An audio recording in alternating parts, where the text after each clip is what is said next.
People don't judge you when you walk into a place like that. They decide your worth before you even touch the door. I remember thinking that as the rain soaked through my coat, the cold seeping into my skin like it had something to prove, like the night itself was daring me to turn around, to go back to a life that had already closed its doors on me hours ago. But I didn't move, not at first, because standing across the street from the Grand Regent Hotel felt like standing in front of a different world entirely. One made of glass and gold and quiet conversations that cost more than everything I owned, and I knew I didn't belong there. Not with my worn shoes damp from walking 3 blocks in the rain. Not with my reflection staring back at me from the polished windows like a mistake someone forgot to erase. But I also knew I didn't have a choice. Not tonight. Not after everything that had happened. So I took a breath, one that didn't quite steady my hands, and stepped forward, each footfall echoing louder in my head than it should have as I crossed the distance, the doorman's eyes finding me before I even reached the entrance, his posture stiffening just slightly, subtle enough that most people wouldn't notice. But I did. I always did. The way people adjusted when they decided you didn't fit. And for a second, just 1 second, I almost stopped again, almost turned away, because it would have been easier, safer, to disappear into the rain and pretend I'd never come here at all. But then I remembered why I was standing there in the first place. And something inside me, something quiet but stubborn, refused to let me leave. So I kept walking, lifting my chin just enough to pretend I belonged.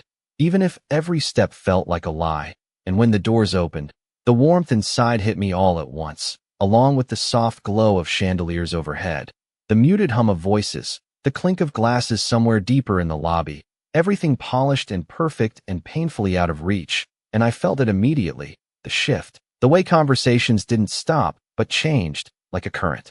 Adjusting around something unexpected, the way eyes glanced, lingered, dismissed, and I told myself not to react, not to shrink. Even when I could feel the weight of those looks settling on me, measuring, deciding, and already concluding I wasn't worth their time, because I hadn't come this far to turn invisible now, not when being seen was the only reason I was here. So I moved forward, slow, careful, my fingers brushing the edge of the marble reception desk, as if touching something real might anchor me. But the girl behind it didn't smile, didn't greet me the way she had the couple just moments before. Instead, her gaze flicked over me once, quick and clinical, and then away again, like I'd already been categorized and filed somewhere beneath importance. And I felt the heat rise in my chest. Not quite anger, not quite embarrassment, something sharper, something that made my throat tighten even as I forced myself to speak, my voice quieter than I wanted but steady enough to hold together. And for a moment, just a moment, I thought maybe that would be enough, that maybe if I stayed calm, stayed polite, the night wouldn't unravel any further. But I was wrong, because in places like this, calm doesn't earn respect, it invites dismissal, and I could already feel it happening, the slow unraveling of whatever fragile confidence I'd carried in with me, thread by thread, under the weight of people who had already decided exactly who I was before I ever said a word. The girl behind the desk did not even look at me when I finished speaking, her fingers still moving across the keyboard like I was background noise instead of a person standing right in front of her. And that silence stretched just long enough to make the people nearby notice. Just long enough for a man in a tailored navy suit to let out a quiet chuckle that was not meant to be kind. I felt it before I heard it, the shift in the air, the way attention gathered not because I mattered but because I did not belong. And suddenly I was standing there under lights that felt too bright, too revealing, like every flaw had been put on display for an audience that had already decided the ending. I swallowed, tried again, my voice steadier this time, clearer, but it did not change anything. The receptionist finally glanced up, her smile polite in shape but empty in meaning, the kind reserved for situations she wished would resolve themselves without effort. "I am sorry," she said, drawing out each word carefully, as if explaining something simple to someone who might not understand. "But this area is reserved for guests and private events." Her eyes flicked to my coat, my shoes, my hands, cataloging evidence, and I felt that familiar pressure in my chest, the one that came from being measured and found lacking before you could even defend yourself. I opened my mouth to respond, but the man beside me stepped closer first, his cologne sharp and expensive, his tone light, but edged with something deliberate. "Maybe she is lost," he said, not to me, but about me, like I was not standing there. "Maybe someone should help her find the exit." A few people laughed softly, not loudly enough to be called out, just enough to make the moment linger, and I felt heat crawl up my neck, my fingers curling slightly at my sides as I fought the instinct to retreat, because leaving now would mean they were right. It would mean I did not belong anywhere but outside those doors, and I was tired of that feeling, tired of being the one who stepped back first. So I stayed, even when it would have been easier to disappear, even when the weight of their attention made it hard to breathe. "I am not lost," I said finally, quieter than I wanted but firm enough to hold its ground, and for a second, just a second, the man looked surprised, not because of what I said but because I said anything at all. His smile shifted, something sharper now, more interested, like I had turned into a mild inconvenience instead of a passing joke. And that was when I felt it, not from him, not from the receptionist or the people watching, but from somewhere deeper in the room, a different kind of attention, one that did not laugh or dismiss or judge in obvious ways. It did not feel light. It felt heavy, deliberate, like being studied instead of scanned. I did not turn immediately. I did not dare, because something in me knew that whoever it was, their attention was not casual. It was chosen, and that made it more dangerous in a way I could not explain. The man beside me was still talking, still making small comments meant to entertain the invisible audience around us. But his voice began to fade in my ears, replaced by the quiet awareness building behind me, like the room itself had shifted its focus without announcing it. And when I finally let my eyes move, just slightly, just enough to catch the reflection in the polished marble behind the desk, I saw him, not clearly, not all at once, but enough to understand. The difference: he was not laughing, not whispering, not even moving, just watching. And somehow that was worse, because the others had already decided I was nothing, but he had not decided anything yet, and I did not know which one was more dangerous.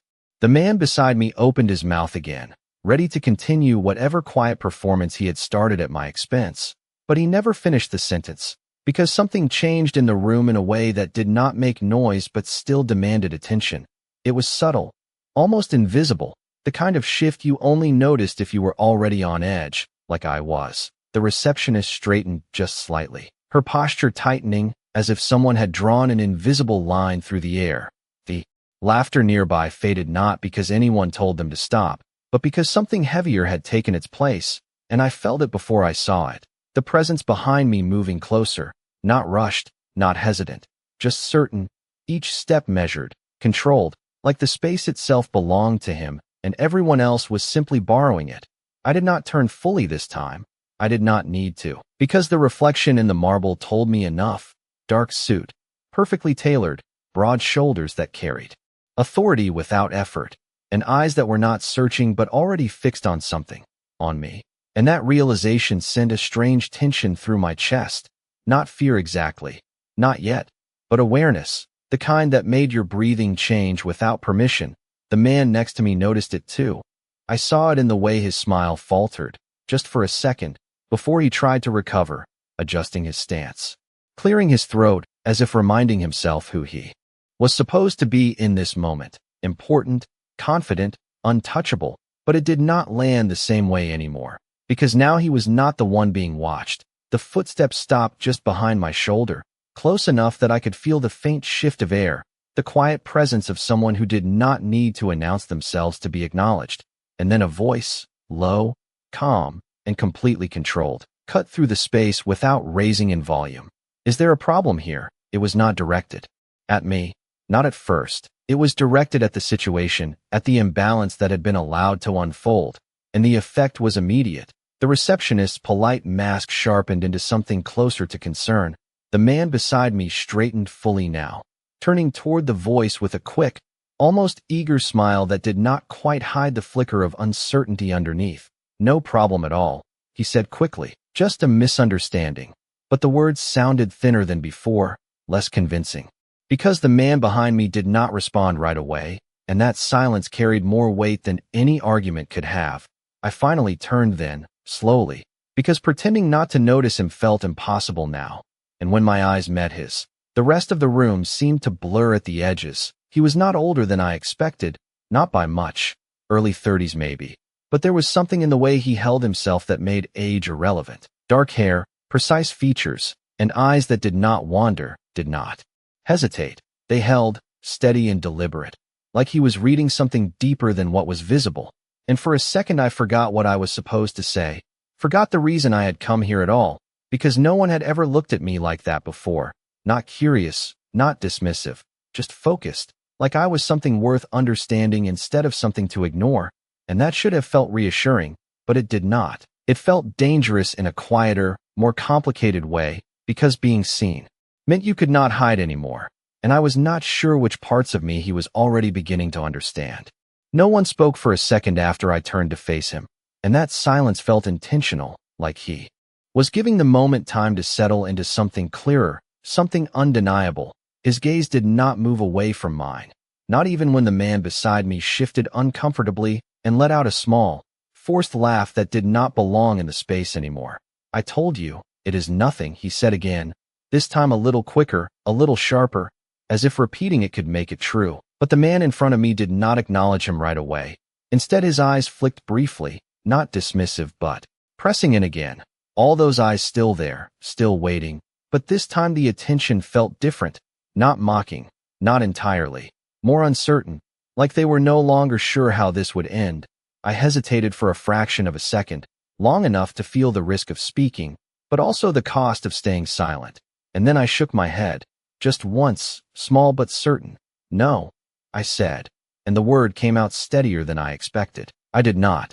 The man beside me inhaled sharply, as if preparing to interrupt, but he never got the chance, because the man in front of me shifted his attention fully now, not raising his voice, not making a scene, just redirecting the weight of the moment with a single look. That is all he did, and somehow it was enough. The other man's posture changed almost immediately, the confidence draining just slightly, replaced by something more careful, more aware, and the receptionist straightened again, her expression smoothing into something closer to professional. Then polite. "We apologize for the confusion," she said quickly, her tone no longer distant, no longer dismissive, as if the situation had been corrected without needing to explain how. And I stood there, caught between relief and something else I could not quite name, because nothing had really happened in the way people expected things to happen. No raised voices, no dramatic gestures, just a quiet shift in power that changed everything without announcing itself. And I realized then that this man did not need to argue to be heard, did not need to demand respect to receive it. He simply existed in a way that made people adjust. And when his gaze returned to me, softer now, but no less intense, I felt it again, that dangerous awareness, like I had stepped into something I did not fully understand yet, something that had already started to change the direction of my night without asking for permission. The apology hung in the air like something fragile, something that could break if anyone questioned it too closely, but no one did, not anymore, because the moment had already shifted beyond them, beyond the receptionist, beyond the man who had tried to turn me into a quiet joke, and I could feel it in the way people stopped watching for amusement and started watching for something else, something uncertain, something that no longer placed me at the bottom of the room. I exhaled slowly, not realizing I had been holding my breath until then, my fingers loosening at my sides as the tension eased just enough to think clearly again. But the awareness of him did not fade. If anything, it sharpened, because now he was closer, not physically by much, but in presence, in focus, like the space between us had narrowed without either of us moving. And when he spoke again, his voice was quieter, meant only for me this time. "What did you come here for?" The question was simple, but it carried weight. Not suspicion, not exactly.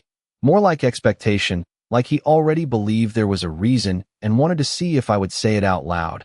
I hesitated, the answer sitting just behind my teeth, heavy with everything that had led me to this moment. And for a second I considered deflecting, giving him something easier, something that would let me step out of whatever this was without going deeper.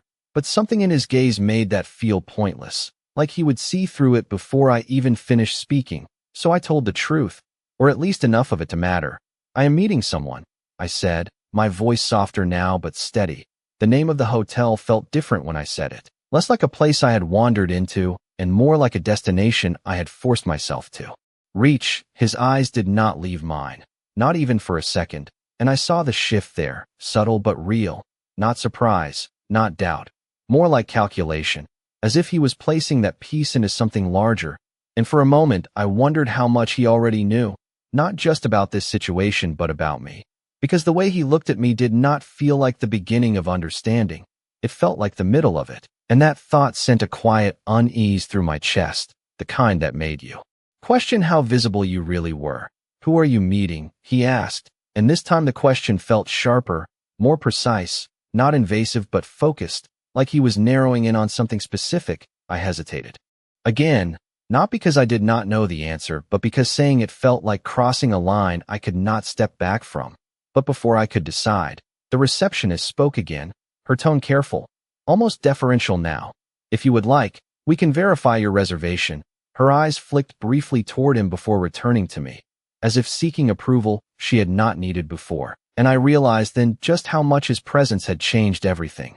I gave her the name, the one I had repeated to myself all the way here so I would not forget it under pressure, and as she typed, the silence stretched again, but it was different this time, not heavy with judgment, but with anticipation, and I felt it in the way he remained still beside me, not impatient, not distracted, just waiting, like the outcome of this small moment actually mattered. The screen in front of her reflected faintly in the marble, numbers and letters I could not quite make out, and then her expression shifted, just slightly, but enough. Her posture straightened fully now, her tone changing completely when she looked up again. Yes, I see it here, Miss Carter. Welcome. The words landed differently than anything she had said before, not polite dismissal, not cautious neutrality, but recognition, and for a second the room seemed to hold that shift in place, like everything that had happened before was being rewritten in real time. And when I glanced back at him, his gaze had not softened, not exactly, but there was something there now that had not been there before, something closer to confirmation than curiosity, like he had been waiting for this exact moment to decide what came next, and I realized, standing there under lights that no longer felt quite so harsh, that being noticed by him was not the end of something. It was the beginning.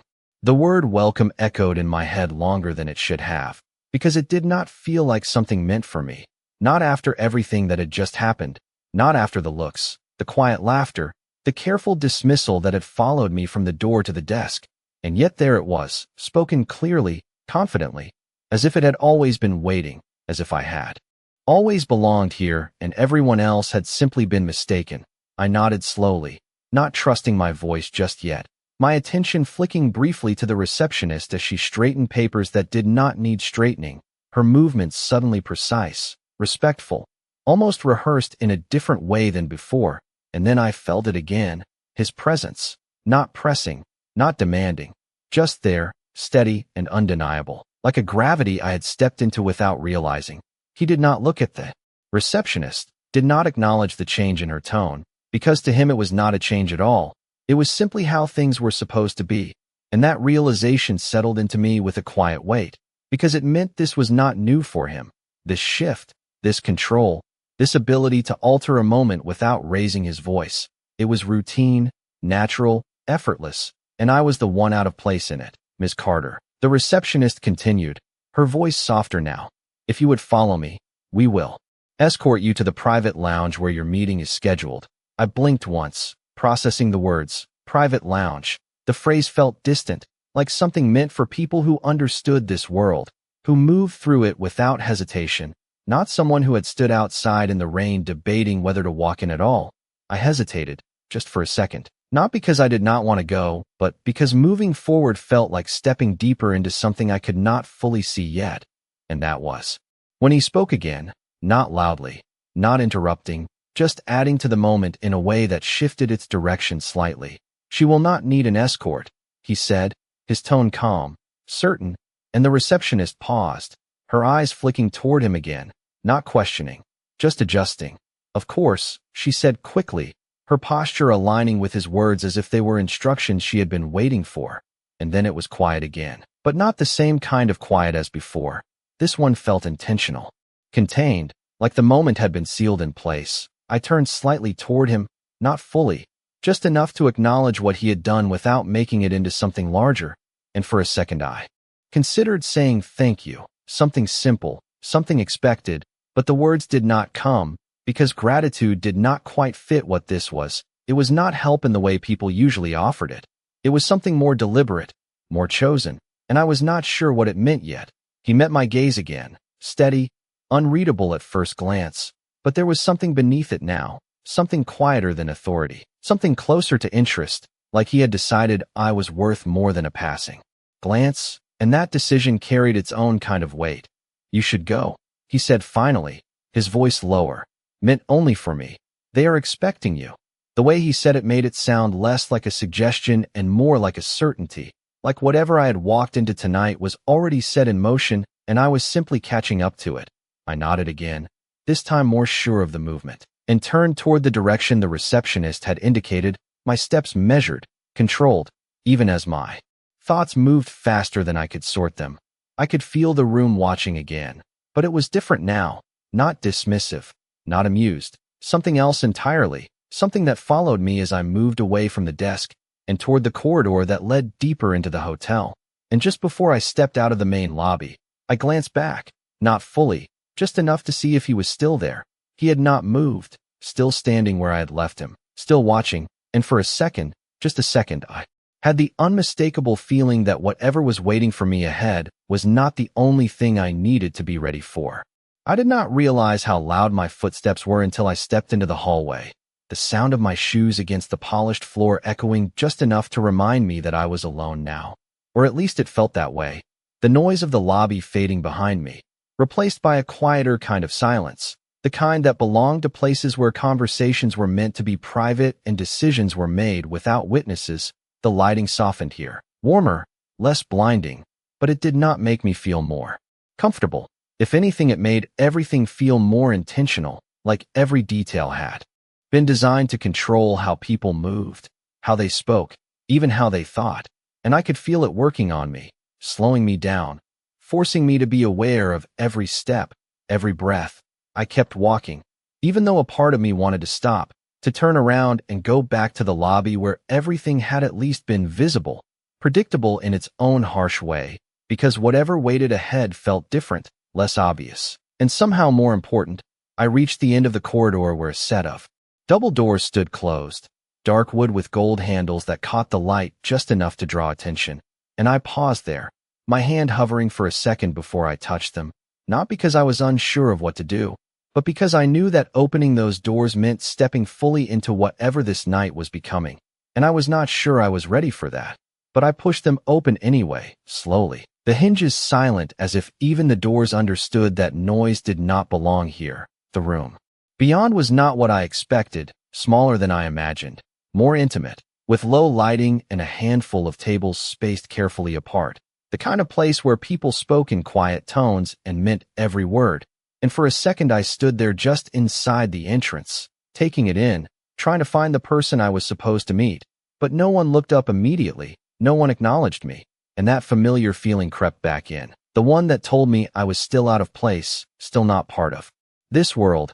Even after everything that had just happened, I moved forward anyway, my gaze scanning the room, searching for something recognizable, a face, a sign, anything that would tell me I had not made a mistake coming here. And then I saw it, not a person, not at first, but a small detail that caught my attention, a table near the back, set for two, one glass already filled, condensation sliding slowly down its side, untouched, waiting, and something about it felt deliberate, like it had been prepared with intention, like someone had expected me to find it without needing to ask. I hesitated for a moment, then walked toward it, each step quieter now, more controlled, until I reached the chair opposite the empty seat, and I stopped again, my fingers brushing the back of it lightly as I looked around once more. Still no one approaching, no one calling my name, just that same quiet, watchful atmosphere pressing in from all sides. And I realized then that this meeting, whatever it was not going to begin the way I had imagined. There was no introduction waiting, no easy explanation, just a space, a seat, and the unmistakable feeling that I had already been expected long before I arrived. And as I slowly pulled the chair back and sat down, I could not shake the thought that somewhere, somehow, I was still being watched, not with curiosity this time, but with purpose. I sat there for a moment without touching the glass in front of me, watching the slow line of water slide down its side, as if time had narrowed to something small and precise, something I could measure in seconds instead of decisions, my fingers resting lightly against the edge of the table, not gripping, not tense, just there, like I was trying to convince myself that this was real, that I had actually walked into this place, taken this seat, and crossed whatever invisible line separated people like me from people who belonged here. The chair across from me remained empty, but it did not feel forgotten. It felt reserved, like someone had stepped away only long enough to let the moment settle. And that thought made the silence heavier, not uncomfortable exactly, but deliberate, as if every second that passed was part of something larger I could not see yet. I glanced around the room again, slower this time, paying attention to the details I had missed before, the way conversations at other tables stayed low and controlled, the way no one lingered on me too long, but no one ignored me completely either. It was a different kind of attention, subtle, measured, like they were aware of me without needing to show it. And I realized then that this place did not operate the same way as the lobby. There were no open judgments here, no careless laughter, just quiet observation. And somehow that made me more aware of myself than before. I shifted slightly in my seat, adjusting the sleeve of my coat, without thinking, smoothing it down as if that could make me feel more like I belonged. But the feeling did not change, because this was not about appearance anymore. It was about presence, and I could feel the difference in the way the room held itself, the way it seemed to wait without impatience, as if whatever was about to happen had already been decided and was simply unfolding at its own pace. I reached for the glass then, not because I was thirsty, but because I needed something to do with my hands, something to ground myself in the moment. The cool surface against my fingertips sharp and real. I lifted it slightly, but did not drink, just held it there for a second before setting it back down.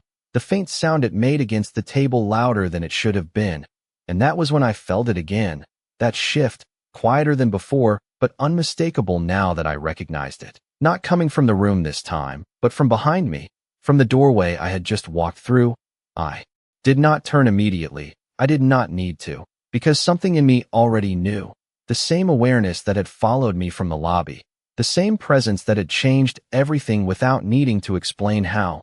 It was closer now, not hidden behind distance or reflection, but real, immediate, and my breathing slowed without me telling it to, my focus narrowing even as the rest of the room faded into the background. The chair across from me was still empty, but it did not feel that way anymore, not with that presence moving closer, not with the quiet certainty building in my chest that whoever had arranged this meeting, whoever had expected me to sit here and wait, was not a stranger after all.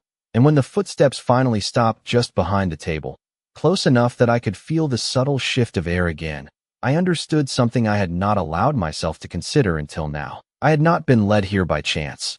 I had been placed here, and the person I had been waiting for had been watching me from the moment I walked through the door.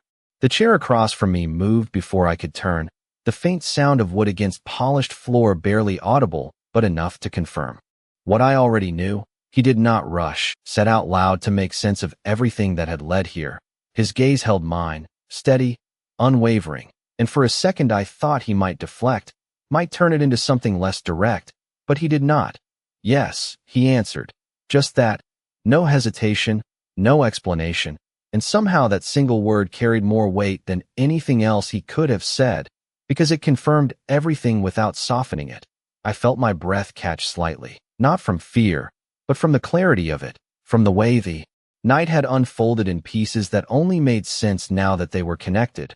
Why me? I asked before I could stop myself, the question slipping out quieter than the rest, but more honest, because beneath everything else, beneath the confusion and the tension and the strange pull of his presence, that was what mattered. His expression changed then, not dramatically, but enough, the slightest shift at the edge of his focus, like I had asked something that actually interested him, something worth answering carefully. He leaned back, just slightly, not creating distance but adjusting the space between us, and for a moment he said nothing, his silence stretching just long enough to make me aware of every detail again, the low light, the untouched glass, the quiet hum of conversations around us. And then he spoke, not louder, not softer, just deliberate, Because you walked in anyway, the words settled